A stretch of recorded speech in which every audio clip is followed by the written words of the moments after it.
La tecnología Tainar es la solución definitiva para lograr resultados de calidad, favoreciendo la sostenibilidad y las buenas prácticas agrícolas en siembra directa. Con Tainar es posible lograr un surco de siembra con la profundidad deseada en todo el lote, eliminando la compactación por debajo de la semilla. Tecnologia Tainar, la semilla em bom lugar. A ciência já chancelou o uso dos biológicos com total propriedade. Somos a empresa que mais investe em inovação e tecnologias em biológicos, com resultados comprovados no campo e, claro, retorno sobre o investimento para o produtor rural. A agricultura que o mundo quer, o Brasil tem. E a Biotrop entrega essa vanguarda e liderança tecnológica para os seus clientes. La Red Rural es el noticiero agropecuario de Radio La Red, con la conducción de los profesionales del agro. Marcos López Arriazu, Ricardo Bindi y Sebastián Salvaro. La Red Rural, el agro en movimiento. Una producción de Pampa Nuestra para Radio La Red.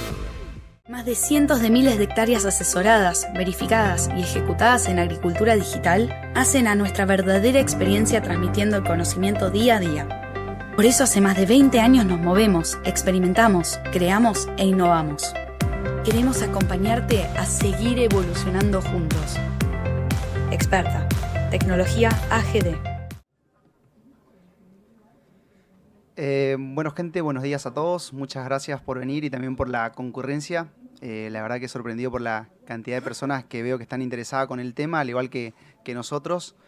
La idea principal junto a Mariano es tratar de hacer algo un poquito dinámico y tratar de contar cómo venimos trabajando en estos años en el departamento y desde Aceitera General Dehesa, trabajando con el productor argentino y acompañándolo en la adopción de tecnologías. El título por ahí es un poco desafiante. Generalmente en la carrera que nosotros tenemos por incrementar los rindes, a veces nos olvidamos también de medir otras variables que están ocurriendo en el suelo. Por eso nuestra idea junto a Granatelli es poder comentarles un poco qué es lo que viene ocurriendo.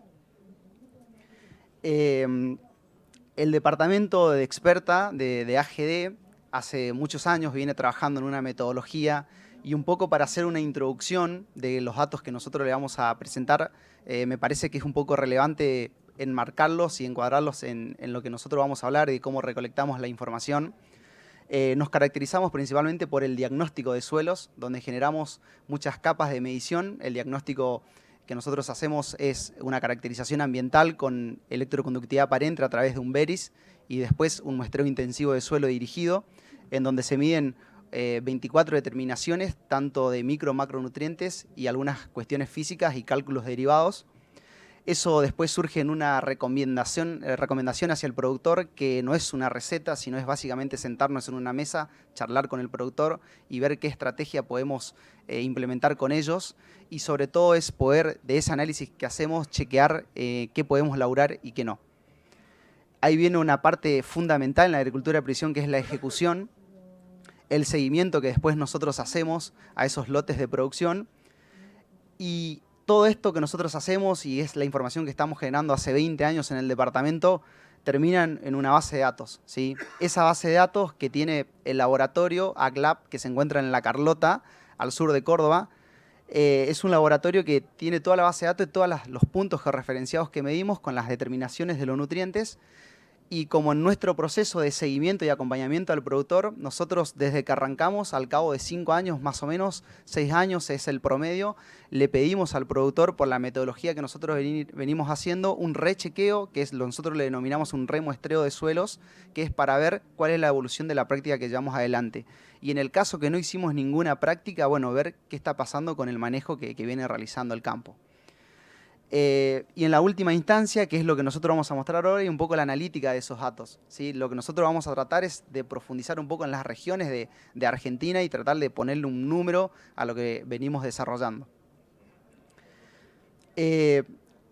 Nosotros, antes de iniciar un manejo a nivel regional y hacer escalable al servicio que ofrecemos, tenemos lo que le llamamos una fase preliminar de desarrollos, La idea no es redundar en esto, solamente están las capturas, pero están los trabajos publicados en varios congresos anteriores y en algunas revistas de APRESID también, para las distintas regiones, en donde principalmente trabajamos la eficiencia de fósforo.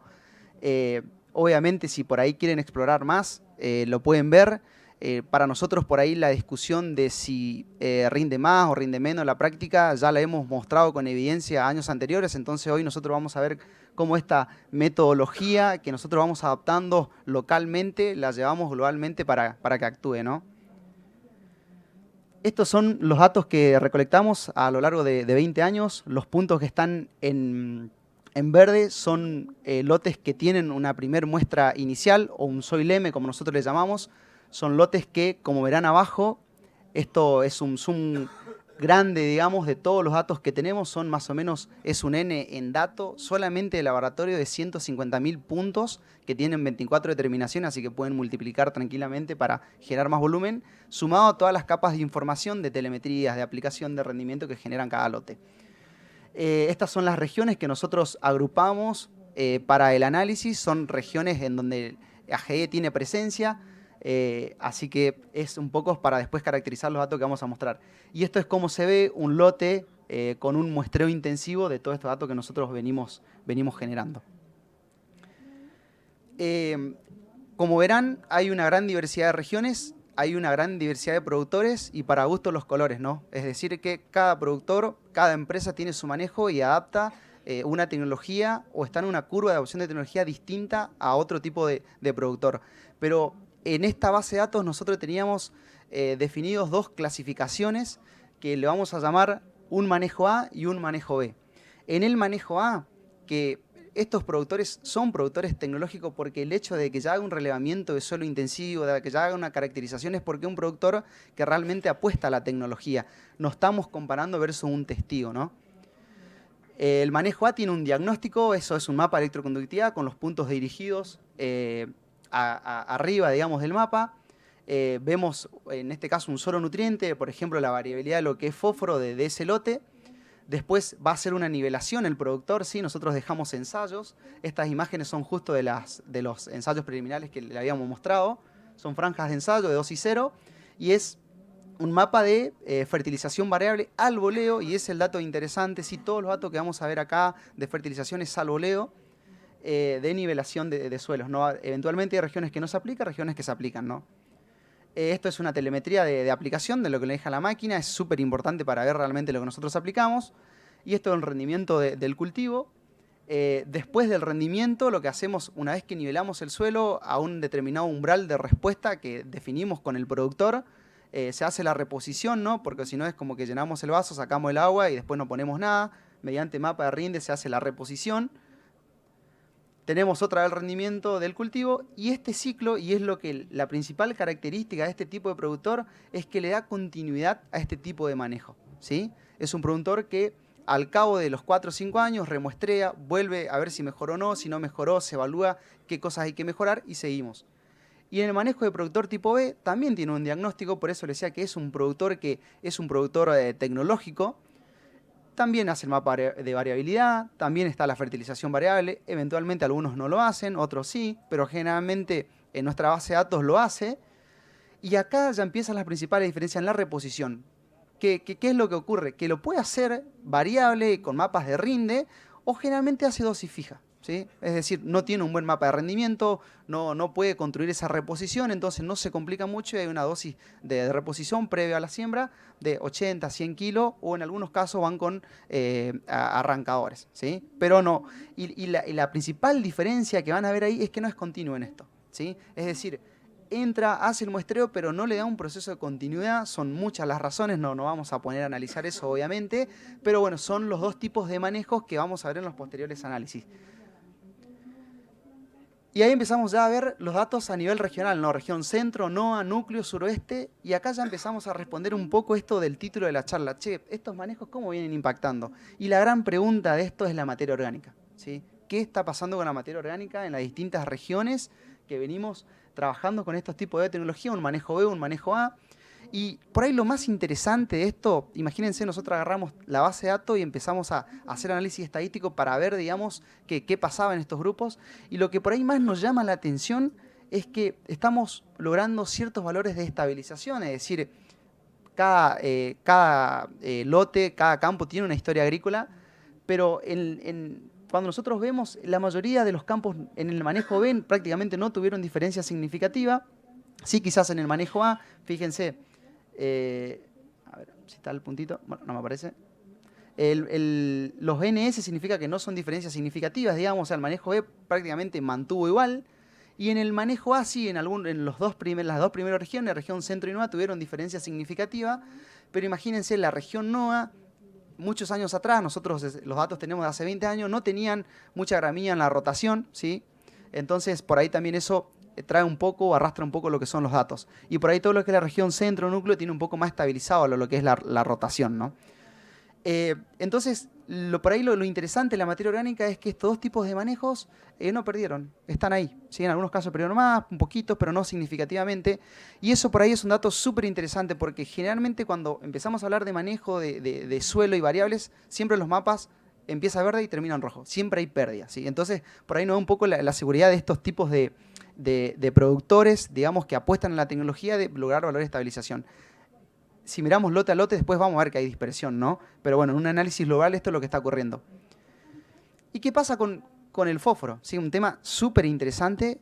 Nosotros en los lotes, básicamente que le decimos pinchamos, encontramos algo con el fósforo. Y hay un mundo de cosas y situaciones, pero el fósforo es un nutriente que por ahí se lo mira poco, o se fertiliza, o se hace una fertilización, pero si nosotros agarramos la base de datos y lo que hacemos es decir todos los puntos que inicialmente en el primer muestreo estaban por debajo de 20 partes por millón, cuando fuimos a chequearlos al cabo de 4 años, ¿qué es lo que ocurrió con esos puntos? Y ahí sí encontramos diferencia en el tipo de manejo A y B, y era lo que le mostraba antes en esa comparación. Y principalmente, fíjense, todas las regiones centro, NOA, núcleo, suroeste, tenemos un N de casi 17.415 datos, ¿sí? Así que un volumen bastante grande de puntos. Todo lo que es el productor tipo A, que es un productor que por ahí no le da continuidad a ese tipo de manejo, se estabilizó, ¿sí? Y también es un dato súper interesante, porque es decir, no perdió, ¿sí? Quedó, hay regiones que por ahí eventualmente tuvieron aumentos un poco más significativos, ¿sí? Si hoy a estos puntos nosotros queremos ir a los umbrales de respuesta, que hiciéramos nivelar a 15, utilizamos los datos medianos, más o menos estaríamos en casi 110 kilos de fosfato monamónico, o de MAP, como quieran llamarlo, para poder nivelar y llegar a los umbrales de respuestas. Años complicados, lo primero que hace el productor que adopta tecnología es descuidar un poco lo que es la fertilización. Entonces es un dato súper interesante. Y cuando miramos el tipo de manejo A, ¿sí? Todos tuvieron diferencias significativas y tuvieron tendencia al aumento, ¿sí? Al hacer ese proceso de nivelación, reposición, de todo, dosificación variable obviamente, vemos que en las diferentes regiones, ¿sí?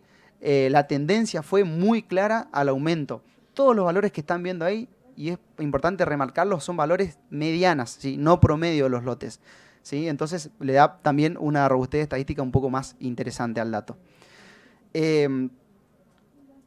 Y hoy, bueno, está claro ahí, ¿no? Si hoy nosotros decimos, bueno, vamos a los umbrales de respuesta, 12, 15, 18, al que le parezca mejor, hoy nosotros en muchos casos, o en el gran grupo de los datos no tendríamos que tirar fósforo, sí, de reposición, obviamente, ¿no? Y siguiendo con el fósforo,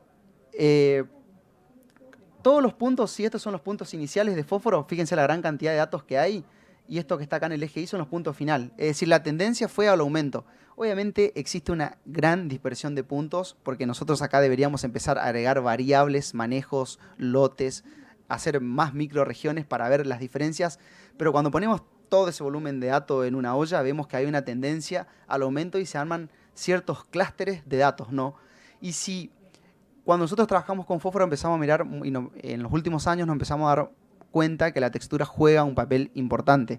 Entonces, si nosotros clasificamos por grupo textural a lo que son estos aumentos de lo que es fósforo, vamos a encontrar que estos modelos de regresiones ajustan mucho mejor.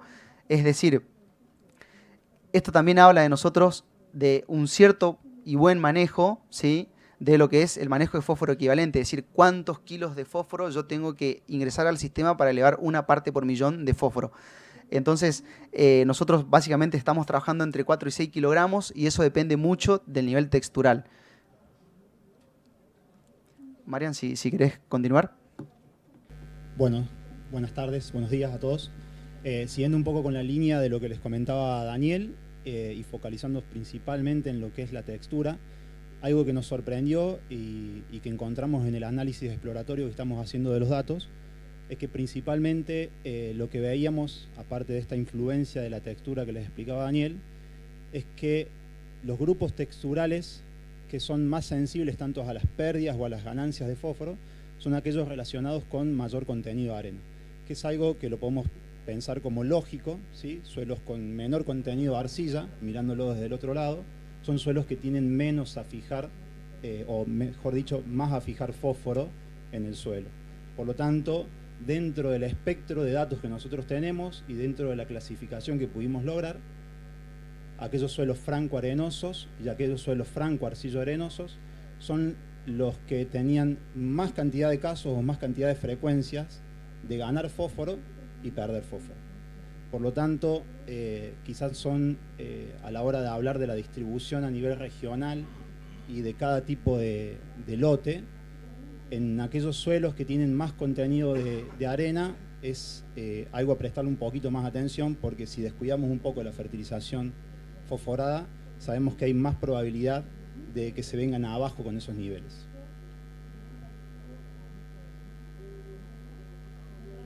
Bueno, y siguiendo un poco con el esquema de estos dos tipos de productores o estos dos grupos de productores, y analizando ahora no las pérdidas, no las ganancias, sino las pérdidas, es decir, tomando de la base de datos aquellos análisis que en un momento o en el momento inicial estaban por encima de 20 partes por millón, lo que vemos es que hay una tendencia generalmente a que los lotes o las muestras que están con mayor contenido de fósforo al inicio tienen tasas de caídas mucho más grandes si no lo vamos manteniendo.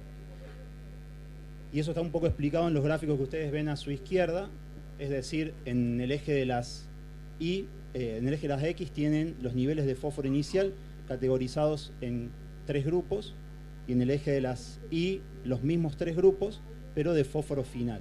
Lo que podemos ver ahí, y para simplificar un poco la lectura de esos gráficos, con Daniel trazamos unos segmentos de recta, unas flechas, aquellos lotes que iniciaban con menos de 10 partes por millón en el manejo B, es decir, aquellos productores que por ahí tenían una infrecuencia en el manejo de la fertilización fosforada.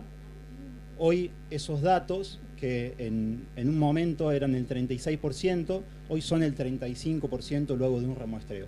Es decir, que no hubo una gran variabilidad en aquellos puntos de muestreo que estaban por debajo de 10 ppm. En cambio, si miramos el otro extremo, es decir, las muestras que estaban por encima de 20, teníamos en un inicio 31%, que es el dato que tienen en la parte superior del gráfico, y hoy estamos aproximadamente en un 27%. Lo mismo para aquellas muestras que estaban en un nivel intermedio, entre 10 y 20 partes por millón, donde tenemos ahí quizás un pequeño aumento de un 32 a un 37%. Algo muy diferente ocurre en el manejo A, es decir, aquellos productores que sí podían mantener una constancia en el nivel de fertilización y mantenimiento, donde la principal diferencia que notamos es que en un inicio todas las zonas que estaban por debajo de 10 partes por millón, que eran aproximadamente un 27%, hoy solamente son un 12% de esos lotes, o sea, un 12% de la cantidad de muestras totales. Y los valores que estaban entre 10 y 20, por ejemplo, que en un inicio eran el 36%, hoy son el 50% de los datos. Esto es bastante contundente a la hora de reflejar el impacto a nivel global de estos dos tipos de manejo, que también hay que aclarar, no son un manejo full y un manejo bajo. Estamos hablando de dos tipos de manejos de mediana a alta tecnología, ¿sí? Pero con una gran diferencia a favor del manejo A, con una buena frecuencia en la aplicación de fósforo año a año.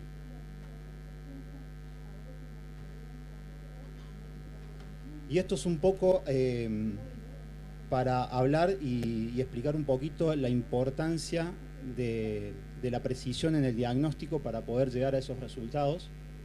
Y acá con Daniel lo que hicimos fue simular dos situaciones distintas de diagnóstico de fósforo, ¿sí? En este caso lo planteamos para fósforo, pero incluye las 24 determinaciones que Daniel les comentaba anteriormente. Lo que ven en la figura de arriba a la izquierda es de fondo el mapa de ambientes de un lote particular de la zona centro de la provincia de Córdoba. Los puntos son los puntos donde se tomaron las muestras. Hay una muestra cada 3 hectáreas, esa es la intensidad de muestreo. Y los valores reflejan los niveles de fósforo de cada sitio.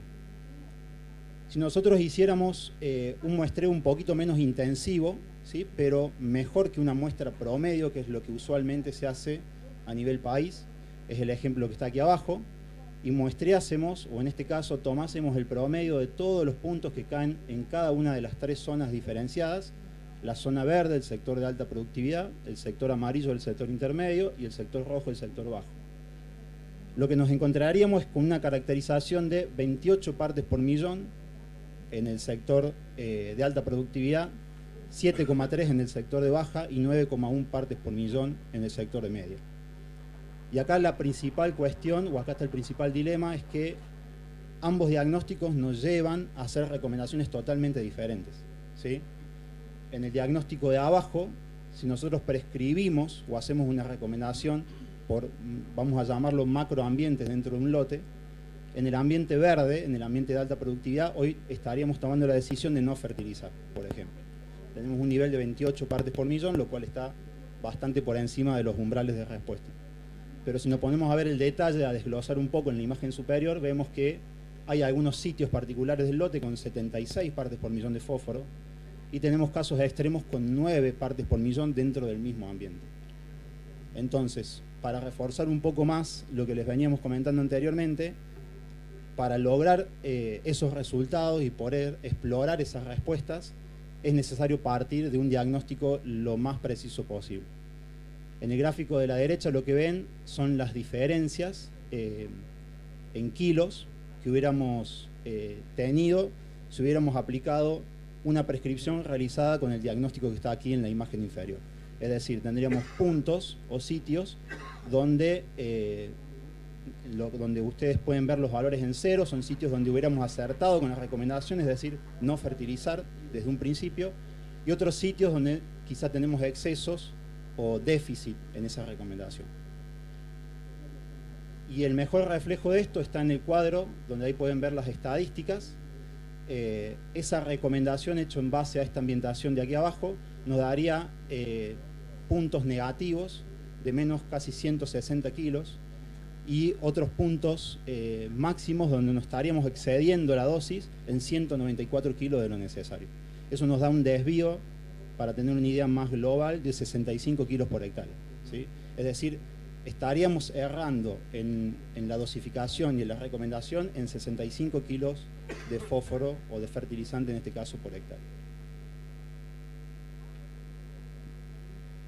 Y para poner un poco más la lupa en todo este análisis global que estamos haciendo y bajando o haciendo zoom en algunos campos en particular, les vamos a mostrar algunos ejemplos puntuales de campos completos. Si bien no están todos los lotes que conforman cada establecimiento, pero son los puntos o los mapas que han llegado a cumplir esa totalidad de años hasta un remuestreo. Vemos, bueno, gráficamente, ahí como se puede ver, entre la foto inicial y la foto final, la diferencia en el cambio que hay en la disponibilidad de fósforo del suelo. Pero también acá lo interesante es ver un poco a nivel exploratorio qué pasó con algunas otras variables. Ahí podemos ver que en fósforo hemos crecido un 80% en la disponibilidad de fósforo del suelo. Hemos crecido apenas un 1,2% en saturación de bases, por ejemplo. Quizá ahí lo que pretendíamos no era, o el foco no estuvo en impactar sobre esa variable, pero al menos podemos observar que llegamos a un nivel de estabilización con el manejo que venimos haciendo. Algo que ya han comentado algunos investigadores en varias publicaciones en años anteriores son las caídas en los valores de pH. También lo venimos observando en este caso particular y a escala general. Algunas variaciones en la relación calcio-magnesio. En este lote particular o en este campo puntual, alguna pequeña caída en la materia orgánica. Daniel ya les comentó anteriormente que la variabilidad era bastante grande lote a lote, pero a nivel general logramos una estabilización. Y algo que se está hablando mucho el último tiempo, que son el potasio y el zinc, que es donde estamos notando caídas año a año, y son nutrientes donde por el momento no venimos interviniendo fuertemente. O sea que es un valor esperable. Para finalizar con este resumen de este campo, este es el establecimiento donde se llevan a cabo los ensayos que les mostrábamos al principio. Hicimos un cálculo rápido con Daniel para ver estas diferencias, cuántos nos reflejaban a valores de hoy, tanto de fertilizantes como de precio de los granos. Y este manejo, esta intervención que estamos haciendo en el manejo y en la reconstrucción del fósforo del suelo, hoy nos está generando una rentabilidad o un ingreso neto de $50 por hectárea por año, a valores de hoy. Recordemos que este campo, este lote, necesitó desde un primer momento, para nivelarlo a 15 partes por millón, una dosis promedio de 120 kilos de MAP. Eso es promedio para todo el campo. Hubo puntos que han necesitado recibir una dosis de 250 kilos y puntos que han recibido 0 kilos, como les explicábamos anteriormente. Esto es otro caso también en la zona centro-sur de la provincia de Córdoba, donde vemos parámetros similares, obviamente un incremento en los niveles de fósforo, cambios en la saturación de bases y principalmente, para destacar, las caídas en potasio y en zinc. Y esto es un caso, por ahí para sacarlo de la zona donde veníamos analizando, esto es en el NOA, un caso puntual de un establecimiento donde se viene realizando la misma metodología, donde aquí tenemos el mismo impacto tanto en el fósforo, algunas diferencias en lo que es saturación de bases, pero también se sigue marcando esa tendencia general que estamos observando, que son esas caídas en los niveles de pH, caídas en los niveles de potasio y caídas en los niveles de zinc. Marian, y ahí te sumo en este caso particular, si bien vemos las imágenes de arriba y abajo, estos lotes generalmente tienen problemas de pendiente y problemas de circulación de agua. Entonces, la mayoría de los puntos que ustedes ven ahí en el remuestreo final, que tienen valores bajos y no pudimos estabilizar, en muchos casos estaban muy relacionados con las corridas de agua que ocurren en el lote. Entonces eso también nos abre la puerta de que nosotros no solo, en este caso estamos mostrando un nutriente particular, pero la realidad es que después existe un manejo integrado del ambiente para poder que estas deficiencias no sigan existiendo en el lote. En este caso el productor ya viene corrigiendo todas esas cuestiones de los movimientos de agua en el lote, que son con una velocidad muy alta, y eso hace que arrastre, y en este caso el fósforo nos indica muy bien los ambientes en ese lugar. Bueno, y para finalizar un poco con las conclusiones de todo este trabajo, que si bien, como les comentamos al inicio, es una primera exploración de un gran set de datos sobre el cual tenemos que seguir trabajando, pero una de las primeras conclusiones para el cierre es que el diagnóstico, el criterio y cómo interpretar los datos es fundamental para ser más eficientes, más productivos en el uso de insumos, que la mejora en la fertilidad, por acá es importante siempre pensar en el largo plazo, principalmente en estos tipos de nutrientes que son poco móviles en el suelo, y destacar acá el factor de la constancia en el manejo, ¿sí? Que bueno, se los hemos podido mostrar con estas dos caracterizaciones de tipos de productores. Como les decíamos, tenemos todavía mucho para explorar, nos falta mucho para ver el impacto de algunas otras variables del suelo en los efectos que tienen estas técnicas de manejo, y quizás también el impacto que tienen a la hora de tratar de explicarlos, ¿sí? De generar modelos que mejoren esa predicción. Y por último, y como más contundente de todo esto, que realmente es posible revertir las pérdidas en los niveles de fertilidad de nuestros suelos, principalmente, bueno, en el caso del fósforo, y que lo más importante de esto, que los podemos hacer siendo rentables y manteniendo o quizás incrementando todavía los niveles de productividad. Bueno, eso es todo. Quedamos abiertos para cualquier consulta que tengan.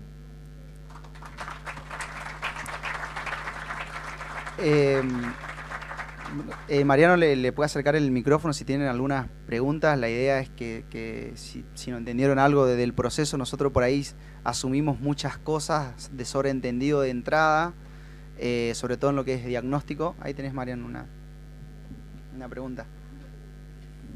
Sí, buen día. En la ambientación, el sector más productivo es por mayor disponibilidad de fósforo. Eso me... Bueno, responde a Mariano que conoce. Gracias, buena pregunta y es algo que se me escapó a mí aclarar. Hay una gran diferencia entre lo que es ambiente y lo que es variabilidad de nutrientes. Creo que ahí en esa imagen quedó bien plasmada. La calidad de los ambientes la definen muchas variables, principalmente en el caso de ese campo, por la zona donde está ubicada, es el agua, por lo tanto las zonas que son más bajas, que son las que reciben más humedad, tienen otras características más productivas. Es por eso también que hicimos mucho hincapié en la precisión del diagnóstico, porque la definición de un ambiente de alta productividad o un ambiente de baja productividad incluye la interacción de muchas variables, no solamente de una.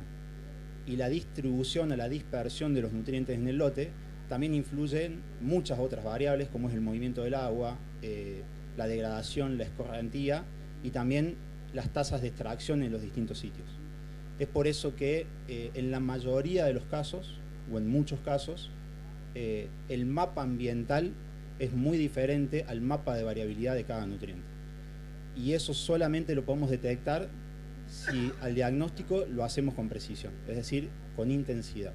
Si hacemos un diagnóstico al azar por macroambiente, como les mostraba ahí, obviamente que vamos a ver una relación 1 a 1 de la relación de fósforo, por ejemplo, en este caso, con ese ambiente. Pero es porque nos estamos mintiendo a nosotros mismos y no estamos tomando realmente el valor de todos los sitios del lote y conocer el valor de cada uno de los puntos. No sé si fui claro con la respuesta. Sí, por ahí la pregunta es buena porque generalmente en agricultura de precisión una de las primeras cosas que nos preguntamos es cómo mejorar ambientes. Y entonces los ambientes se determinan por muchas más variables que no es solamente un nutriente, ¿sí? Generalmente depende de muchas interacciones más y entonces uno por un lado trabaja las deficiencias y por otro lado trabaja los ambientes, ¿sí? Sí, bueno. ¿Alguna pregunta más?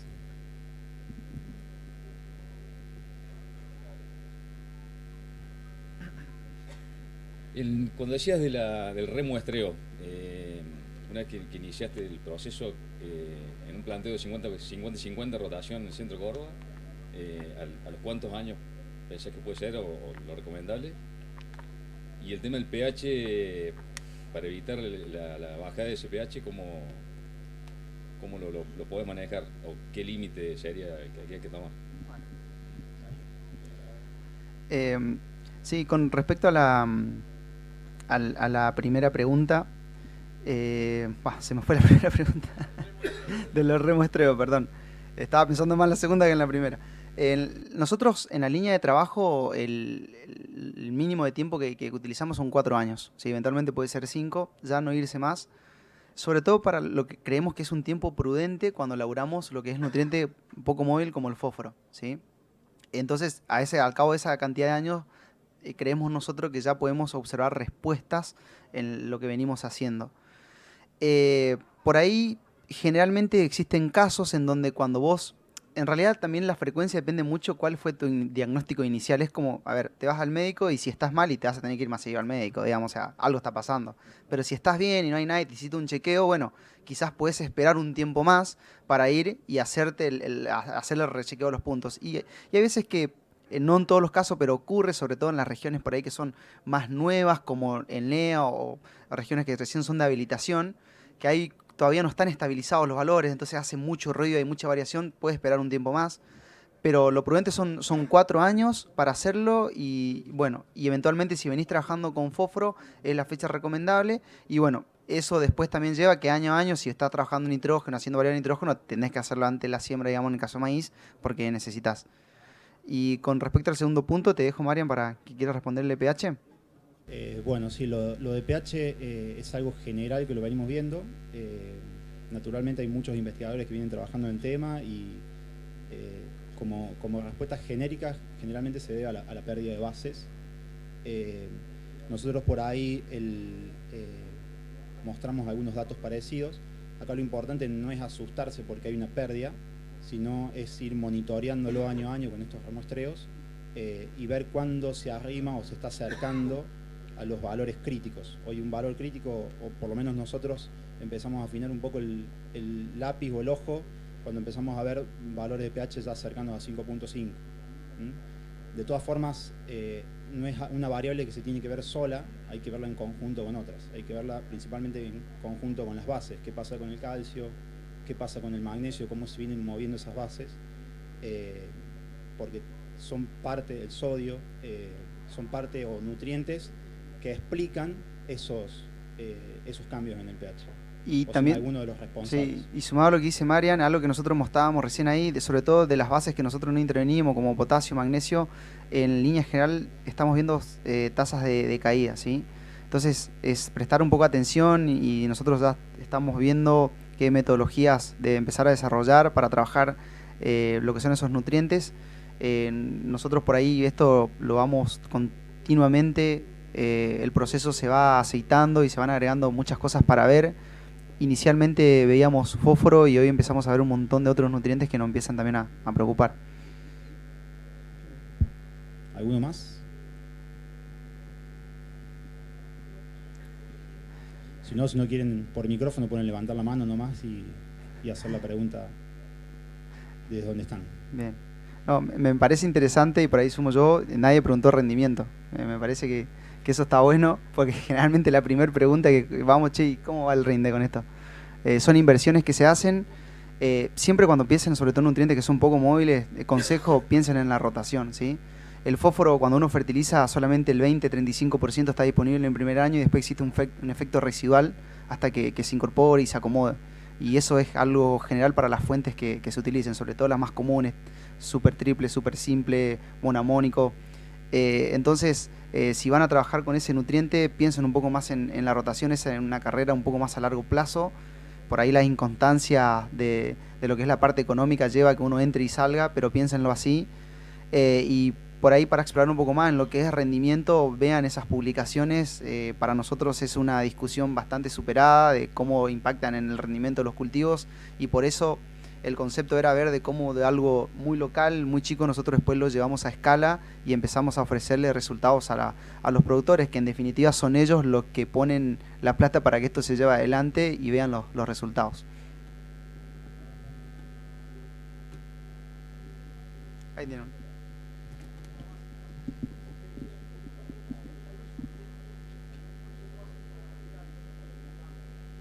Bien, buenísimo. Arranca Marian y te completo. ¿Querés repetirla? La repito yo. La pregunta es, que está también una buena discusión, es cómo generamos los ambientes de producción y cómo los validamos a campo. Desde la parte de la generación, ustedes vieron que analizamos muchas variables. Dentro de lo que es la muestra de suelo son 24 determinaciones. A su vez tenemos otras capas que nos muestran un poco cómo es el suelo, cómo se comporta, que es las capas de electroconductividad. Y a eso siempre sumamos, siempre que hay disponibilidad, mapas de rinde previamente elegidos, ¿sí? No se usa cualquiera, sino hay que ver que estén en buenas condiciones, que reflejen realmente lo que es el lote. Y también incorporamos el uso de imágenes satelitales, es decir, dentro de todo el espectro de herramientas que hay, tratamos de no dejar nada sin usar. Y no es que usamos en todos los casos todas las herramientas, sino vamos seleccionando con criterio y con la experiencia que tenemos ya de casi 20 años, qué es lo que mejor nos explica. A la hora de juntar toda esa información, hay una serie de procesos estadísticos. Generalmente hay una metodología que se llama multiespacial, que fue desarrollada por investigadores de la Universidad Nacional de Córdoba, que permite caracterizar o un poco reducir la dimensionalidad de todas esas variables que estamos poniendo en juego, ¿sí? Y lograr de las 24 o 30 variables que estamos usando, solamente 2 o 3, reducirlas en 2 o 3 que nos explican la variabilidad. A esas no es un cálculo que se haga matemático hasta el final, es una ayuda, un complemento, una herramienta que usamos, y después con el criterio lo terminamos de ajustar. Y acá la pata más importante de todo esto es que toda ambientación y toda prescripción no la cerramos nosotros como técnicos, sino que se cierra junto con el asesor o con el productor. Ese es el filtro final que pasa cada ambientación dentro de todo proceso. Esa es la validación final que tenemos a campo. Y después, bueno, post campaña siempre tratamos de dejar ensayos de distintas dosis, ya sea de semilla, de fertilizante, en el caso de prescripciones para maíz, para ir chequeando año a año y ajustando esos parámetros. Sí, ahí sumado a lo que dice Marian y a lo que preguntabas, nosotros con todas las mediciones que hacemos le ponemos un componente estadístico, pero la realidad es que después le ponemos un poco de agronomía y de criterio con los asesores. Son ellos los que conocen el campo, el productor es el que conoce los ambientes, y nosotros le mostramos qué los resultados que obtenemos y ahí vamos modificando o no. Pero lo más importante para la validación del ambiente que uno puede usar, generalmente, antiguamente se decía, bueno, usamos el mapa de rinde para validar lo que nosotros hacemos. Nosotros en realidad estamos descubriendo que lo mejor para validar el ambiente es dejar ensayos. Y hoy la mayoría de las máquinas de Argentina y los productores que hacen siembra variable lo puede hacer. Hoy podemos tener un nivel de precisión en los ensayos impensados que antes parecían en el laboratorio nada más que se podían hacer. Y eso a nosotros después nos permite juntarnos con el productor y decir si la decisión que tomamos ahí fue buena o no, o si hay que realmente dar el volantazo y cambiar. Y yo creo que el componente fundamental cuando hacemos los mapas y los ambientes es evaluarlos, ¿sí? Es decir, sentarnos en una mesa a fin de campaña y ver realmente cómo respondió, y es lo que hoy mejor nos está dando resultado. La verdad que no tenemos algo que es lineal para definir un ambiente. ¿Alguna consulta más?